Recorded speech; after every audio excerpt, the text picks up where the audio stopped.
ሰላም አለይኩም ያ ጀማ እንዴት ቆያችሁ? ወንድማችን አብዲ ረጋሳን ብዙዎቻችሁ ታውቁታላችሁ። በረመዳን ላይ የፈላ ዘይት የተደፋበት ወንድማችን ሲሆን በጣም ከባድ የአካል ጉዳትን የደረሰበት ለረጅም ጊዜ ሆስፒታል ተኝቶ ከሆስፒታል ወጥቷል። ጆሮውን አጥቷል። የአይኑ ላይም ጉዳት ደርሶበታል።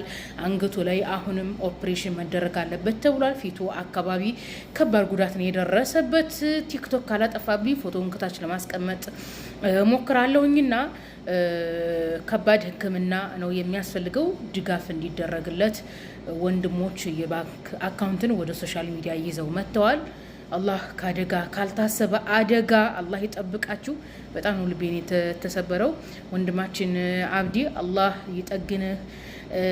በቃ አላህ ያጽናናህ እና በሕክምና ይሄ የደረሰበት ዳሜጅ የሆነ ሰውነት ክፍልህ ዲኖ ወደ ድሮ ሰውነት ተመልሶ እፎይ የምትል አላህ ያድርግላለሁኝ። የኢትዮጵያ ንግድ ባንክ 1044 57 03 908 አብዲ ረጋሳ በቀለ አህመድ ብላችሁ ለወንድማችን የህክምና ድጋፍ አድርጉ።